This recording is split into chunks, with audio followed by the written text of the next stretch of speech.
The next subject is the S.A. May it please the tribunal, I passed up document book Y, which contains the English translations of the documents relied upon in this presentation.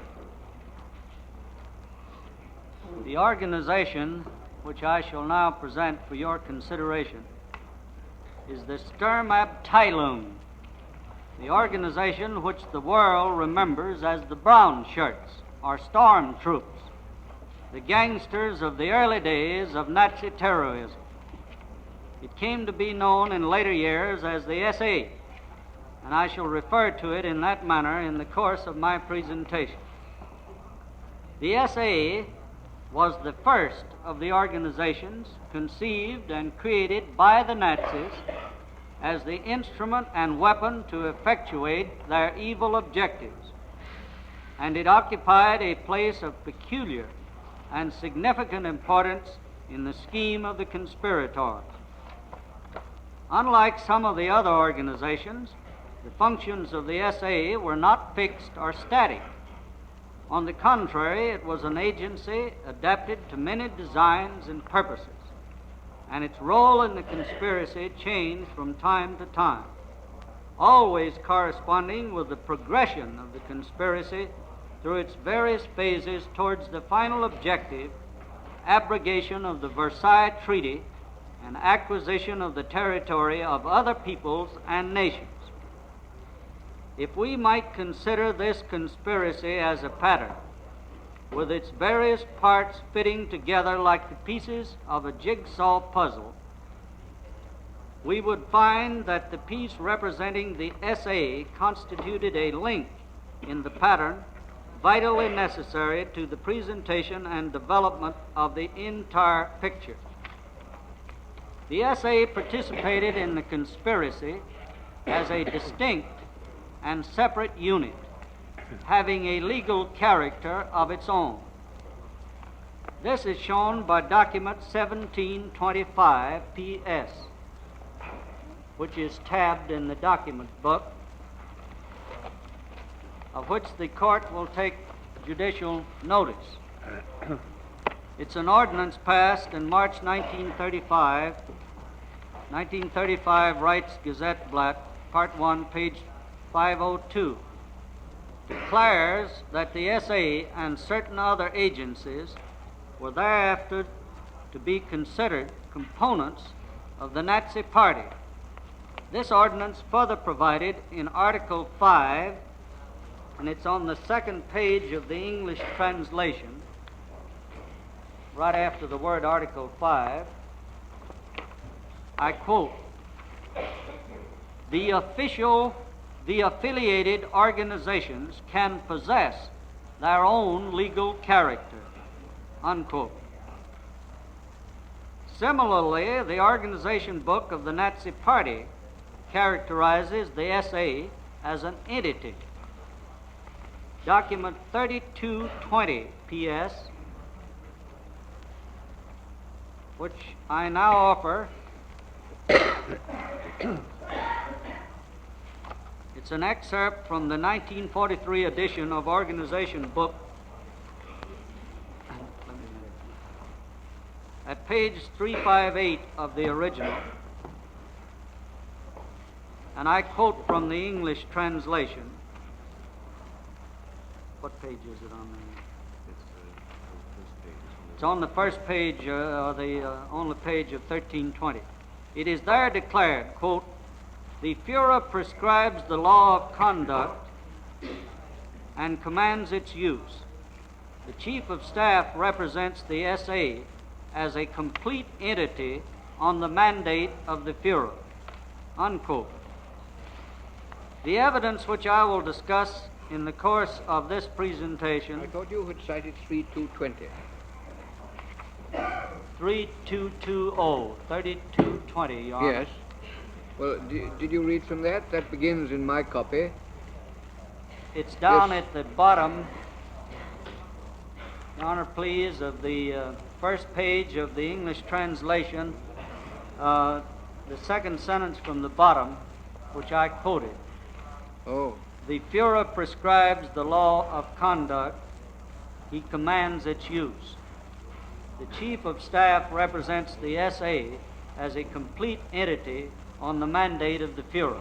I'm sure that the evidence will demonstrate and characterize the SA as an entity and an organization having a legal character of its own. This evidence will show that while the SA was composed of many individual members, these members acted collectively and cohesively as a unit. They were closely bound and associated together by many common factors, including uniform membership standards and disciplinary regulations, a common and distinctive uniform, common aims and objectives, common activities, duties, and responsibilities, and probably the most important factor of all, a fanatical adherence to the philosophies and ideologies conceived by the Nazi conspirators. This is partially demonstrated by document number 2354 PS,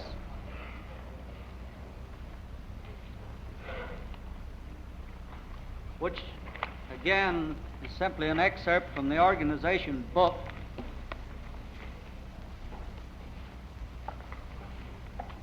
And it's found on page 7 of the English translation.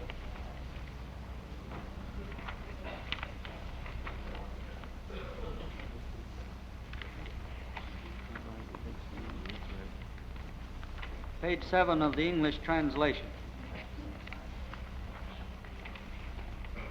Provides that membership in the SA was voluntary, but that the SA man should withdraw if, quote,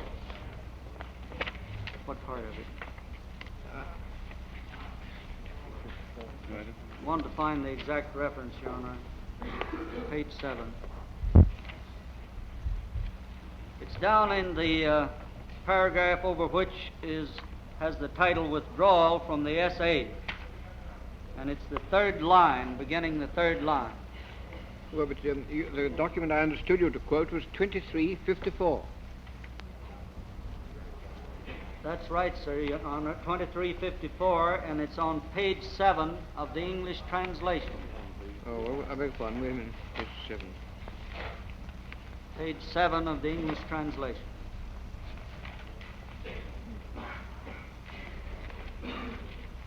Yes. Right down below the words withdrawal from the SA. Yes, I've got it. Provided he can no longer agree with SA views, or if he is not in a position to fulfill completely the duties imposed upon him as a member of the SA, unquote. The SA man was well schooled in the philosophies, attitudes, and activities which he was expected and required to adopt and reflect in his daily life. Cohesion of thought and uniformity of action with respect to such matters was in part obtained by the publication and distribution of a weekly periodical entitled Der SA Man. Simply means the SA Man. This publication was principally devoted to the creation and fostering of the various aspects of Nazi ideology which constituted the doctrinal motives of many of the conspirators. May I digress from my text, say to the tribunal that we have here on the table, and we want to talk. We have here on the table all of these publications, beginning with the year 1934, up through and including the year 1939, the official newspaper, weekly newspaper entitled Der SA Man, meaning the SA Man. It was published at Munich, had wide distribution, was on sale at newsstands, and distributed throughout Germany and occupied countries. In addition, the SA Man served to report upon and document the activities of the SA as an organization and those of its constituent groups. I shall have occasion at a later point to refer to certain portions of the publication for the consideration of the tribunal. The general organizational arrangement or plan of the SA will be demonstrated to the tribunal by the documents which will subsequently appear. At this point, I may simply say that this proof will show that the SA developed from scattered bands of street ruffians to a well-knit, cohesive unit organized on a military basis with military training and military functions, and above all, with an aggressive, militaristic, and warlike spirit and philosophy. The organization extended throughout the entire Reich territory and was organized vertically into local groups and divisions. Horizontally, there were special units including military, cavalry, communications, engineer, and medical units. Your Honors will observe the chart that I'll introduce officially a little later on the wall. Coordination of these various groups and branches was strictly maintained by the SA headquarters and operational offices, and those offices were located in Munich. The relationship between the SA and the NSDAP is the next subject. The case against the SA is a strong one, and its basis or foundation consists of its significant and peculiar relationship and affiliation with the Nazi Party and the principal conspirators. It is submitted that a relationship or association among alleged conspirators constitutes important and convincing evidence of their joint participation in an established conspiracy. And this principle is particularly applicable because the affiliation between the SA and the Nazi leaders was closely maintained and adhered to, and was adopted to the purpose of enabling the conspirators to employ the SA for any use or activity which might be necessary in the course of effectuating the objectives of the conspiracy. Thus we find that the SA was in fact conceived and created by Hitler himself in the year 1921 at the very inception of the conspiracy. Hitler retained direction of the SA throughout the period of the conspiracy, delegating the responsibility for its leadership to a chief of staff. Hitler, in fact, was often known throughout Germany as OSAF, OSAF, or Oberster SA Führer, or translated meaning the highest SA Führer. The defendant Goering was an early member of the SA, and he maintained a close affiliation with it throughout the course of the conspiracy. The defendant Hess participated in many of the early battles of the SA and was leader of an SA group in Munich. The defendants Frank, Streicher, von Schirach, and Sokol each held the position of Obergruppenführer in the SA, a position corresponding to the rank of lieutenant general, and the defendant Bormann was a member of the staff of the SA High Command. The close relationship between the SA and the leaders of the Nazi Party is demonstrated by the fact that the Hoheitsträger of the Nazi Leadership Corps were authorized to call upon the SA for the assistance in carrying out particular phases of the party program. This was established yesterday by document 1893 PS, which your honors will recall that I quoted from a number of times in connection with the presentation of the Leadership Corps. It was declared in that excerpt, page 11 of the English translation, as your honors will recall, that the Hoheitsträger were empowered to call upon the SA for the execution of political missions connected with the movement. This responsibility of the SA to the party is also shown by document 2883 PS, 2383 PS, which is an ordinance for the execution of the Hitler decree, which I now offer in evidence as USA Exhibit 410. I quote from page 3 of the English translation. What's the PS number? 2383. Thank you. Yes. Your Honor will turn to page 3 of the English translation. It's the third and fourth paragraphs on page 3 of that translation.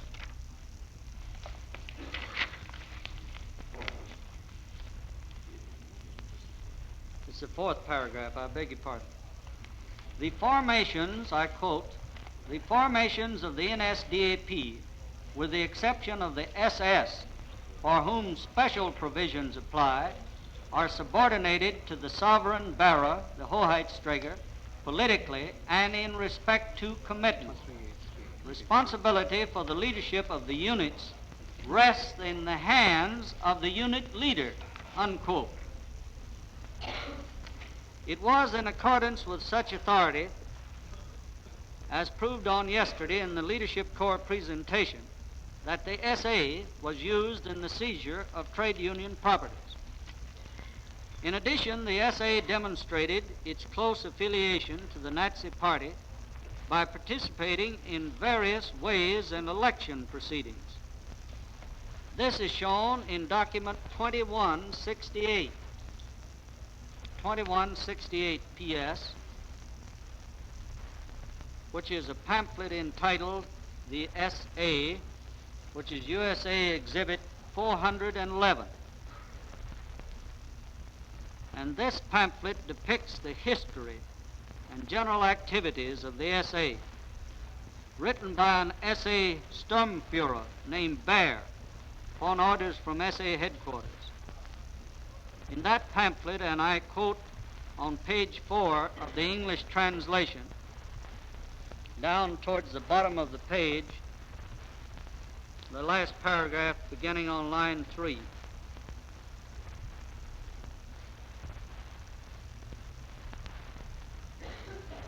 Quote, at the foremost front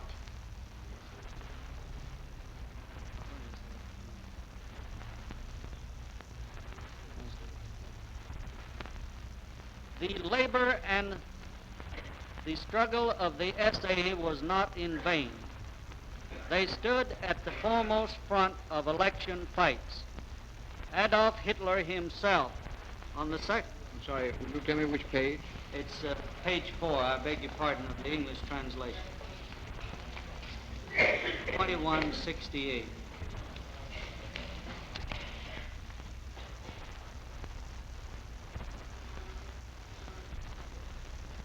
It's down at the last paragraph, if Your Honor, please, beginning on the third line. Yes, I see. The labor and the struggle of the SA was not in vain. They stood at the foremost front of election fights. Adolf Hitler himself, on the 2nd of September 1930, took over the leadership of the SA as the supreme SA Führer. He himself guided his SA in the fateful election fight of the year 1930. Further evidence of the interest and participation of Nazi leaders in the activities of the SA is to be found in these 5 bound volumes, which consist of the issues of the SA newspaper, Der SA Mann, from the year 1934 to 1939 inclusive. And I should like at this time to ask that each of these bound volumes be marked for identification, because each of them will be referred to from time to time during this presentation. They will begin with 414, U.S. Exhibit 414, 415, 416, 417, and 418. And they are referred to by appropriate document numbers, which I'll refer to when the quoted portions come in the English translation. Throughout these volumes there appear photographs portraying the participation of Nazi leaders in SA activities. I should like at this time to describe a few of the photographs, and I will indicate the page numbers upon which they appear.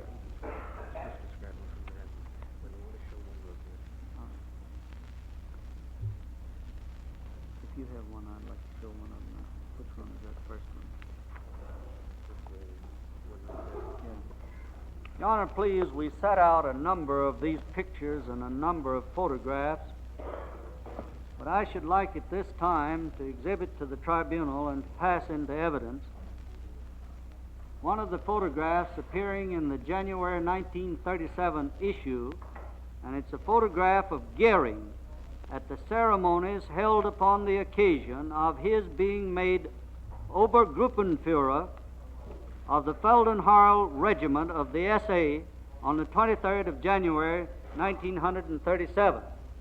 And we offer in evidence the photograph and the page of the newspaper. You pass it up to your honors if you'd like to see it.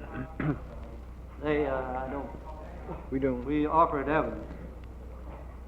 Another photograph of Goering leading the Feldherrn-Halle Regiment of the SA in parade on the 18th of September 1937, shown at page 3. The other photograph was at page 23, page 3 of the 1937 January edition of the SA. I call attention of your honor to a few of the other photographs that appear. Here's a photograph of Hitler greeting Hunlein, bearing the caption, quote, "The Führer greets Corps Führer Hunlein at the opening of the International Automobile Fair 1935. That's dated the 23rd of March 1935 at page 6. Here's another caption, a photograph of Himmler and Hunlein, who was the Führer of the NSKK, and Lutze, who was Chief of Staff of the SA, bearing the caption, "They lead the soldiers of National Socialism." 15 June 1935, page 1. Another photograph of Hitler at an SA ceremony carrying the SA battle flag. The picture bears the caption, quote, "As in the fighting years, the Führer, on Party Day of Freedom, dedicates the new regiments with the blood banner," unquote. 21 September 1935, page 4. I pass on. Here's a photograph of Goering in the SA uniform reviewing SA marching troops under the caption, quote, "Honor Day of the SA," unquote. 21 September 1935 at page 3. Colonel Storey, yes. Is there any doubt that Hitler and Goering were members of the SA? No, sir, but the purpose in showing those photographs, if your honor please, was to show the militaristic character of the SA. If there's no question about that and it's cumulative, then I'll pass on. The work of the SA did not end with the seizure by the Nazis of the German government, but affiliation between the SA and the Nazi leaders was continued after the acquisition by the Nazis of the control of the German state. The importance of the SA in connection with the Nazi government and control of Germany is shown by the law of December 133. I've already referred to that. That's the union of party and state. However, there's one paragraph that has not been quoted before. If your honor please, I'd like to call your honor's attention to. It's our document 1395 PS. 1395 PS, and it appears English translation on page 1.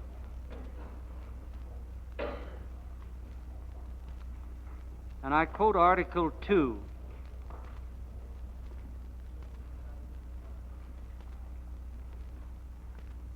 The Deputy of the Führer and the Chief of Staff of SA become members of the Reich government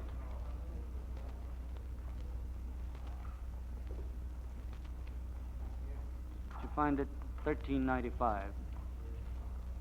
The Deputy of the Führer and the Chief of Staff of SA become members of the Reich government in order to ensure close cooperation of the offices of the party and the SA with the public authorities, unquote.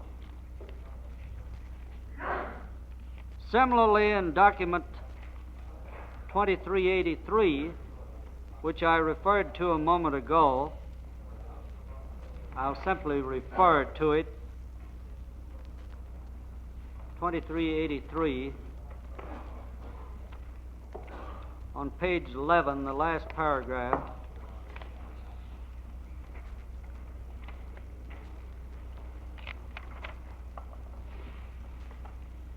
Quote, party and state offices must support the SA in this training effort and evaluate the certificate of possession of the SA defense insignia accordingly, unquote.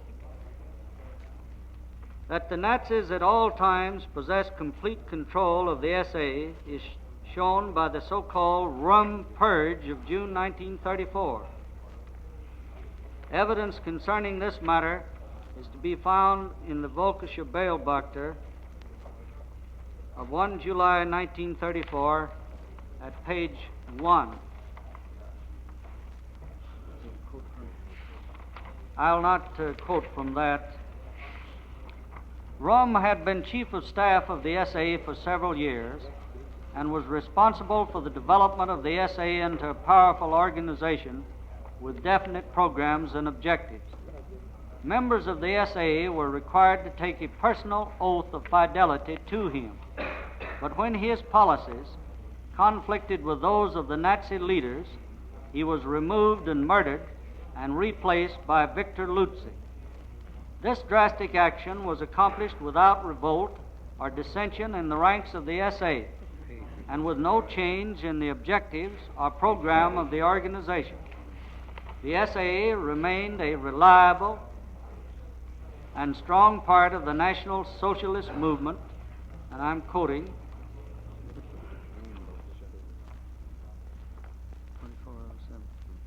this is document 2407, the English translation of the Völkische Beobachter.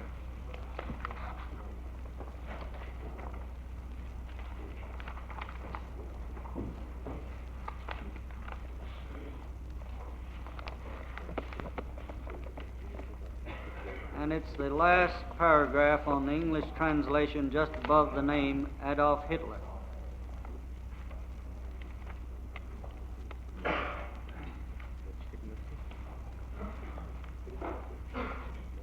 I'll say for the translators that it's included in our text, the quotation, if we might go on.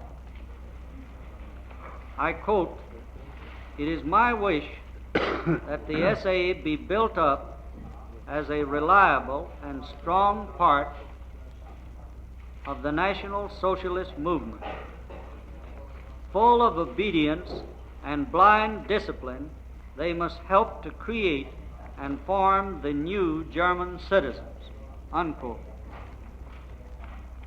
The importance of the SA and the Nazi plan for the utilization of the people of Germany is shown in Hitler's pronouncement, quote, the course for the German person, which appears in the issue of Der SA Mann of 5th of September 1936 at page 22, and it's our document 3050 PS, and it's at page 29 of the English translation.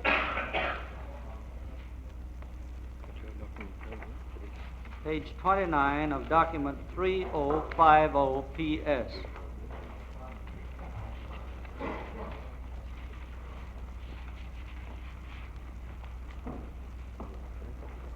The paragraph in the middle of the page, I quote, "The boy, he will enter the young Volk, and the lad, he will enter the Hitler Youth. The young man will go into the SA, in the SS, and in other units, and the SA and SS men will one day enter into the labor service, and from there to the army, and the soldier of the Volk will return again into the organization of the movement, the party, in the SA and SS, and never again will our Volk decay as it once was decayed," unquote.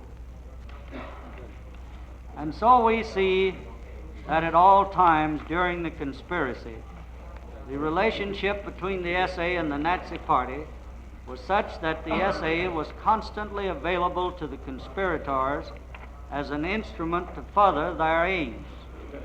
The SA was created by the conspirators at the inception of the Nazi movement. It was at all times subject to the direction of Adolf Hitler. 7 of the defendants held positions of leadership and responsibility in the organization, and at all times the SA was subject to the call of the Hoheitsstreik. The SA stood at the forefront of the election fights, and cooperation between the offices of the party, the SA, and the state was assured by law. And it was declared by Victor Lutze, the former chief of staff of the SA, in a pamphlet entitled "The Nature and Task of the SA," and it's our document 2471 PS. In the original we offer in evidence as USA document 413. And I quote from top of page 1 of the English translation of 2471.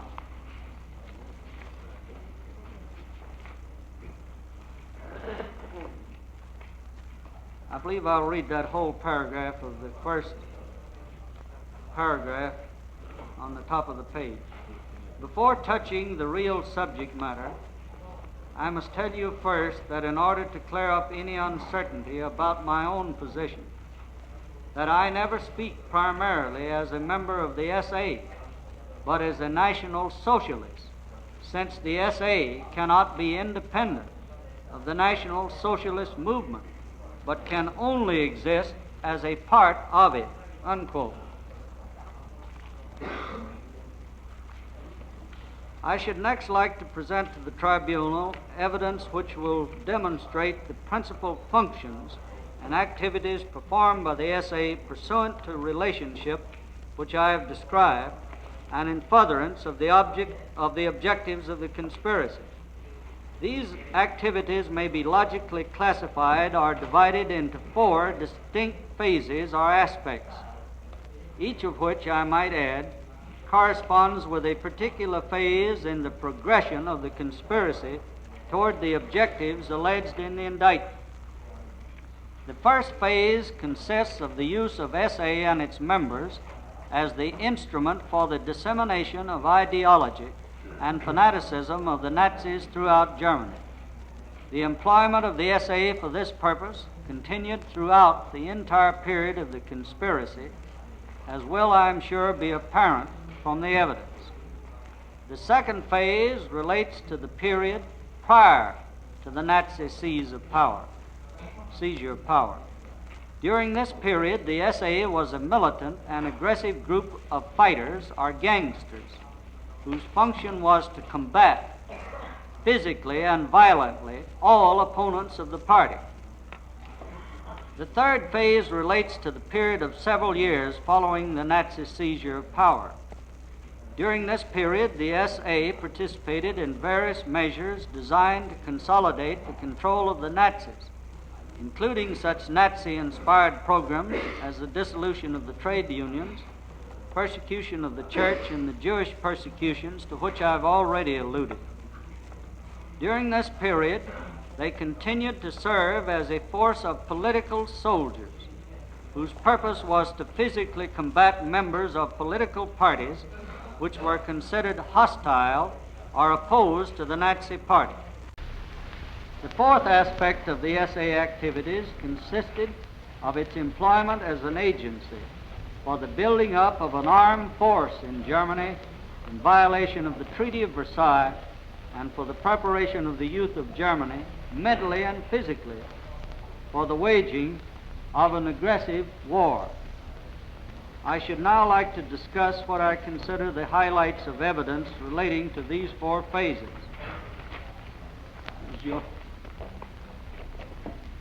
First phase in connection with the dissemination of ideology. The first function of the SA consisted of its responsibility to disseminate doctrines and ideologies, acceptance of which was necessary for the fulfillment of the Nazi objectives. From the very start, the Nazi leaders emphasized the importance of this mission. During the course of the conspiracy, the SA undertook many duties and responsibilities, but one responsibility which remained constant throughout was that of being propagandist of the National Socialist ideology. I now refer, Your Honors, to English translation of document 2760, which is an excerpt from Mein Kampf, and it's shown at page 5 of the translation of the document.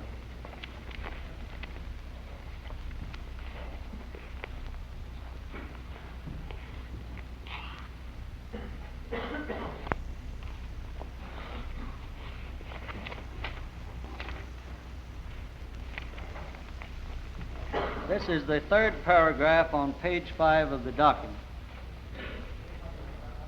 Quoting, "As the directing idea for the inner training of the Sturmabteilung, the intention was always dominant, aside from all physical education, to teach it to be the unshakable, convinced defender of the National Socialist idea." Unquote. I might add that Hitler's pronouncement as to the function of the SA in this respect became in effect the guiding principle of SA members, for Mein Kampf was taken to express the basic philosophy of the SA. In document 2354 PS, 2354 PS, which is an excerpt from the organization book of the party, on page 1 of the English translation.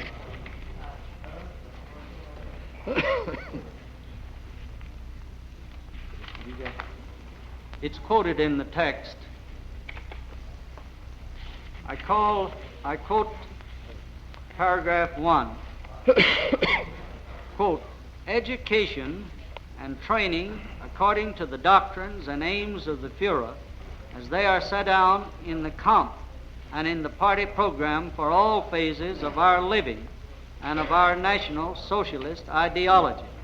Unquote. This same document, the organization book of the party, refers to the SA's function as a propagandist of the party. I believe the next one, Your Honor, please, would simply be cumulative of what we've already referred to. I next refer to an article in the... Well, perhaps that would be a convenient time to break off. All right, sir.